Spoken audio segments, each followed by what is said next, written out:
င်္ဂလာပါဟုတ်ကဲ့တမီးလွတ်မြောက်သွားတဲ့အကြောင်းလေးပေါ့နော်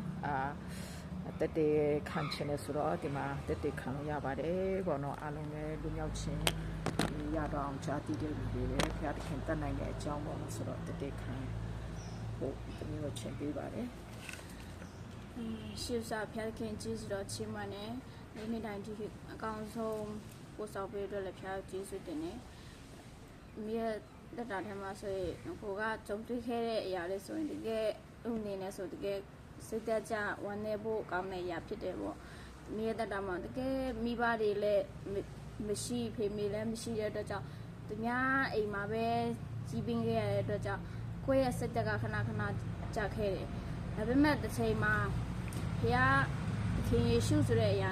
နဲ့တယောက်ကလာပြောပြဘူးလေဒါပေမဲ့အချိန်ချင်းညင်းပယ်ခဲ့တဲ့ဒီရာကိုညင်းပယ်ပြီးနောက်သူကလည်းလုံးဝလက်မလျှော့ပဲလာပြီးပြန်ပြောပြတဲ့ဆင်မှာအမေရဲ့တတမှာတကယ်ဘုရားကိုမြည်ဆန်းဖို့အတွက်လက်ခံလိုက်တဲ့အရာဖြစ်တယ်လက်ခံလိုက်ပြီးတဲ့အရာမှာယုံကြည်ပြီးသွားဖြစ်တဲ့အချိန်မှာလည်းကိုယ်တတမှာလုံးဝမလွတ်မြောက်တဲ့တတပေါ့အမေရဲ့တတထဲမှာဆိုတကယ်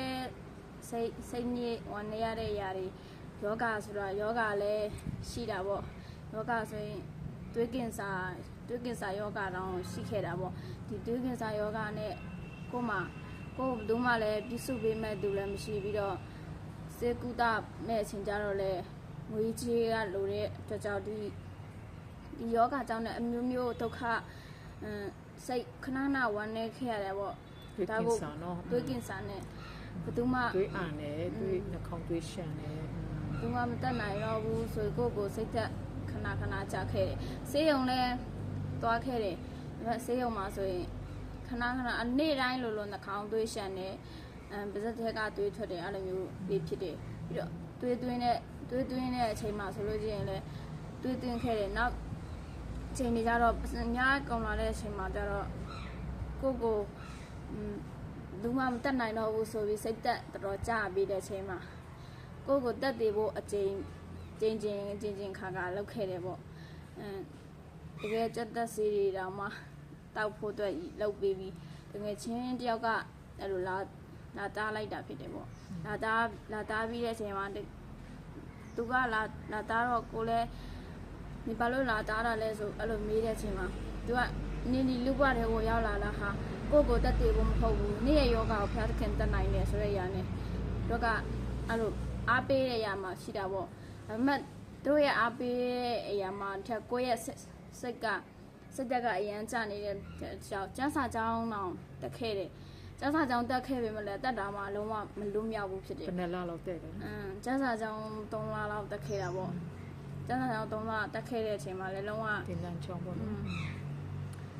တက်တာထဲမှာလည်းမလွတ်မြောက်ဘူးကျန်းစာဖះနဲ့လည်းသွားလာခြင်းဆိုတာလည်းအပြည့်ဝဖះကိုနေရာလည်းမပေးဘူးပေါ့ယုံကြည်မှုဆိုတာလည်းဖះကိုရှိတဲ့အတွက်ကြောင့်ကိုရတဲ့တာဖះကိုပဲမပုံအပနဲ့လူတွေကိုပဲအမိရခလုံးမိခဲ့တဲ့အရာတွေပေါ့အခုချိန်မှာတနေ့ကျတော့မိုင်းတတာထဲမှာတကယ်ယောဂကလည်းဆိုးလာပြီးတော့ကျန်းစာကြောင်းတက်နေရင်းနဲ့လည်းဖះကိုချိန်မေးတယ်ဖះခင်သမီးကိုအလိုတော်ရှိရဆိုရင်ဖះခင်ကောင်းဆုံးသောနေရာကိုပို့ဆောင်ပေးပါမယ်အဲ့လိုမျိုးချင်းစုတောင်းခဲ့တယ်ဒါပေမဲ့ဖះကလုံးချက်ချင်းအပြေမပေးဘူးဆိုတဲ့အရာပေါ့ဒီနေ့မှာဒီမှာဒီစကန်ဆရာမဘလဲဆွေတို့ဆိုရဲဖះเจ้าကိုတနေ့လိုက်ခဲ့လိုက်တာတနေ့လိုက်ခဲ့ပြီးတဲ့အချိန်မှာတကယ်ချင်းနေအားလုံးလိုက်ခဲ့ဆရာမဘလဲဆွေတို့အိမ်မှာဟိုမြေဖို့အတွက်ပေါ့ဆရာမကပြောတဲ့အချိန်မှာအဲ့တော့လည်းကိုကနေမကောင်းဘူးဒီတွေးခင်စားရှိတယ်ဆိုတော့အလုပ်လုပ်ဖို့လုံးဝနေဖို့အဆင်မပြေဘူးလောက်ဘူးဆိုပြီးညင်းပယ်ခဲ့ဒါပေမဲ့ဖះကိုပြန်ဆွတောင်းတယ်ဖះသခင်သမီးကိုဖះသခင်အလိုတော်ရှိတဲ့နေရာမှာပဲထားပေးပါဆိုတဲ့ຢာနဲ့ဆွတောင်းတဲ့ဆိုမှဖះကထမဒီကိုပို့ဆောင်ပေးတဲ့အချိန်မှာလဲကိုယ့်ရဲ့တက်တာကမလွတ်မြောက်တဲ့တက်တာဖြစ်တဲ့အတွက်ကြောင့်ဒီကိုလာတဲ့အချိန်မှာလဲယောဂါကတစ်ခေါက်ပြန်ဖြစ်သွားသေးတာဖြစ်တယ်တစ်ခေါက်ပြန်ဖြစ်ပြီးတော့ ပြန်သွားလိုက်ရသေးတယ်ပြန်သွားလိုက်ပြီးတညလောက်အိပ်ပြီးတညလောက်ပဲကြာတယ်ဒီနေ့ဒီအိမ်မှာတညလောက်အိပ်ပြီးဟိုငရံချောင်းကိုပြန်သွားခဲ့တာပေါ့ပြန်သွားခဲ့ပြီးတဲ့အချိန်မှာတကယ်ဖះကစကားပြောလာတာပေါ့ငါထားတဲ့နေရာမှာတင်ပါကြောက်မနေတာလဲဆိုရရတယ်ဖះကညဘက်မှာစကားပြောလာတဲ့အစကဖះစကားပြောတယ်လို့မထင်ခဲ့ဘူးပေါ့တငယ်ချင်းကိုခေါ်လို့နေငါ့ကိုစကားပြောတာလားဆိုရရတယ်တငယ်ချင်းကိုတမီပြန်မေးခဲ့တယ်ဒါပေမဲ့တငယ်ချင်းကငါပြောတာမဟုတ်ဘူးငါအိတ်နေတယ်ဆိုပြန်ဆူတောင်းနေမှာဖះကဒီလိုဖះစကားပြောတဲ့အချိန်ဖះစီကနေအတန်တော့ကြားရမယ်ဆိုရရတယ်ကိုတောင်မှမထင်မှတ်ခဲ့ဘူးဒါပေမဲ့ဖះကအဲ့ညမှာအကောင်းဆုံးစကားပြောခဲ့ပြီးတယ်အကောင်းဆုံးနေရာကိုပို့ဆောင်ပေးတယ်ဒီနေရာကိုအခုဒီကိုပို့ဆောင်ပေးတဲ့အချိန်ခါမှာဆိုရင်တကယ်လာရောက်တဲ့အချိန်မှာဆိုရင်ကျမရေလုံးဝမကောင်းစမ်းမဆရာမကအချိန်ဆူတောင်းပေးတယ်ချိန်ချင်းတွေဖြတ်တောက်ပေးတဲ့အချိန်မှာခဏတက်တာလာတယ်တက်တာလာပြီးတဲ့အချိန်ကဲသူညချင်းတင်နှန်းကိုတက်လိုက်တဲ့အချိန်မှာတကယ်ပဲကိုယ့်ရဲ့တက်တာထဲမှာရှိတဲ့အရာတွေမှအစအလုံးကတကယ်လွတ်မြောက်သွားရတဲ့အခွင့်ကိုပေးတယ်ပြီးတော့တွေးကင်စာဆိုတဲ့အရာကလည်းဖျားသခင်ကပျောက်ကင်းရတဲ့ခွင့်ကိုဖျားကပြင်ဆင်ပေးတဲ့ဖျားသခင်ကျေးဇူးတော်ချီးမွမ်းတယ်အခုဆိုရင်ကျမကြီးဆိုအားလုံးကောင်းသွားတာဖြစ်တယ်တွေးကင်စာရနေပြီးတော့မှအားလုံးအရှင်ကောင်းသွားတာဖြစ်တယ်ဟိုကဆိုရင်မင်းကလေးရဲ့တဘာဝပေါ့ညလာစင်လာတဲ့အချိန်မှာဆိုရင်လေစိတ်ကအဲ့လိုခဏစိတ်တူတက်တဲ့အားတွေပါလေအဲ့လိုလာပြီးဟိုလာစင်လာပြီးဆိုလို့ရင်လုံးဝလူစိတ်လုံးမရှိတော့ဘူးအဲ့လိုလူစကားလာပြောတာနဲ့အရင်စိတ်တူချင်းတဲ့စိတ်ရှိတာပေါ့အဲ့ရတွေပါအစ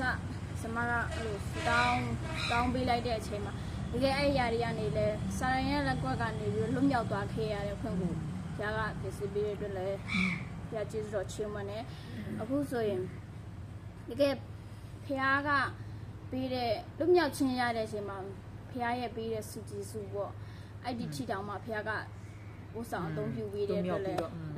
မြောက်ပြီးဝိညာဉ်စုကျေးဇူးပြန်ရရှိခွင့်တဲ့ခွင့်ကိုပြင်ဆင်ပေးတဲ့အတွက်ဖျားခင်ကျေးဇူးတော်ချီးမွမ်းတယ်ဆူတောင်းတဲ့အချိန်မှာဆိုဖျားကယူပါယုံအဖြစ်ဖျားရဲ့ဖွင့်ပြချက်ဆိုအခုဆိုရင်အားလုံးကိုဖျားကဖွင့်ပြပေးတာဖြစ်တယ်ရက်ဒီရောကဆိုရင်တော့ဖျားရဲ့ဟိုအတင်းတော်ကြပါအစဒီအိမ်ချမ်းမြေအတွက်ပါအစဖျားကအားလုံးဖွင့်ပြပေးတဲ့ຢာတွေလဲဖျားရဲ့စကားပြောခြင်းလဲခံစားရလာတာဖြစ်တယ်အတွက်လဲတတိခံချင်တာပေါ့အခုလိုမျိုးကျမလိုမျိုးဘဝမှာရှိခဲ့တဲ့လူတွေရှိခဲ့ရင်လဲစိတ်ပြက်ဝမ်းနည်းနေဖို့မဟုတ်ဘူးပေါ့ကိုယ့်ရဲ့တက်တာမှာတကယ်ဖျားခင်ရှိတယ်ဆိုတဲ့အရာကိုပြန်လဲပြီးတော့ခွန်အားယူပြီးကိုယ့်ရဲ့တက်တာမှာဖျားကိုအပြည့်ဝနေရာပေးလိုက်တယ်ဆိုရင်ကိုယ့်ရဲ့တက်တာမှာရှိနေတဲ့အရာအားလုံးကဖျားကအရာအားလုံးကိုတာဝန်ယူပေးမှဖြစ်တယ်ဆိုတဲ့အရာနဲ့ပြန်ပြီးခွန်အားပေးရှင်းတာဖြစ်တယ်မတက်တာမှာဆိုခက်ခဲသောအချိန်တွေကိုအများဆုံးကြော်ဖြတ်ခဲ့ရတယ်ကိုယ့်ရဲ့ဘဝမှာအချိန်ဆိုရင်တက်တေဘိုးတော်ဆိုရင်နှစ်ခါလောက်ရှိတယ်တက်တေဘိုးလောက်ခဲ့တဲ့အရာတွေရှိတယ်ဒါပေမဲ့ဒီຢာတွေကနေဖခင်ကအကောင်းဆုံးလွတ်မြောက်ရတဲ့ခွင့်ကိုပြင်ဆင်ပေးတဲ့ကျေးဇူးတော်ချီးမွမ်းတယ်အခု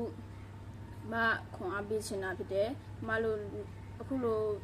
လူတွေရှိနေလို့ချင်းလုံးဝစိတ်တက်မကြပဲနဲ့ဖခင်ကိုကဲအားကိုဖို့လူတွေဖြစ်တဲ့ဆိုရရနဲ့အတိခံခြင်းဖြစ်ပါတယ်ရရှိတိုင်းဖခင်ကောင်းချီးပေးပါစေအာမင်ရရှင်ကျေးဇူးတော်ချီးမွမ်းတယ်ဒီတနေ့ကအခုကဆိုလို့ရှိရင်နှာခေါင်းသွေးရှံတာလည်းမရှိတော့ဘူးနှာခေါင်းသွေးအရင်တော့ကသွေးအန်ခဲ့တာလည်းအခုကမအန်တော့ဖြစ်တယ်အခုချိန်မှာကကိုခန္ဓာစိတ်ဝိညာဉ်၃ပါးလုံးလွတ်မြောက်ခြင်းကိုခံရတာဖြစ်တယ်ဘုရားရှင်ရဲ့ကျေးဇူးတော်ချီးမွမ်းတယ်သူဘုရားရှင်ကအမှုပြုပေးတယ်ဖြစ်တယ်ဆိုတော့ကျွန်မသူ့စတောင်းပြီးနောက်ပိုင်းမှာပေါ့နော်ဆိုတော့ပြန်ပြီးတော့အတင်းတော်မှာလွတ်မြောက်ခြင်းပေါ့နော်လွတ်မြောက်ခြင်းတင်တန်း delivering အဲ့ဒါပြန်ပြီးတော့ဆေးကြောခြင်းအမျိုးမျိုးပေါ့နော်ဆိုတော့ဒီတမီးကရပြီးတဲ့အချိန်မှာတာ၍လွတ်မြောက်ခြင်းနဲ့ကျမ်းမာခြင်းနဲ့ဆုကျေးဇူးကဘုရားရှင်ကတာ၍ထည့်ပေးလာတဲ့အရာတွေကိုသူကတက်တက်ခံပေးခြင်းဖြစ်ပါတယ်အတိကဘုရားသခင်အမှုတည်ပြုပေးတဲ့အရာတွေဘုရားသခင်ကိုကျေးဇူးတော်ချီးမွမ်းခြင်းဖြစ်တယ်သူ့လိုဖြစ်တဲ့လူတွေ လဲရှိကြမှာဖြစ်တယ်ဒါကြောင့်မလို့တယောက်မှအားမငယ်ပဲနဲ့အဲ့ဒီကဲတင်ရှင်ရှိတယ်ပေါ့နော်အဲ့ဒါဖြစ်တယ်ဆိုလို့ရှိရင်ဘုရားသခင်လက်ထက်မှာမတတ်နိုင်တဲ့အရာမရှိဘူးဘုရားသခင်အမှုတည်ပြုဝင်ပဲဖြစ်တယ်ဆိုတဲ့အရာပေါ်မှာပြန်လဲပြီးတော့တက်ခံခြင်းဖြစ်တယ်ပေါ့နော်ဒီသမီးပေါ်မှာလည်းဘုရားရှင်ကောင်းကြီးပေးပါစေ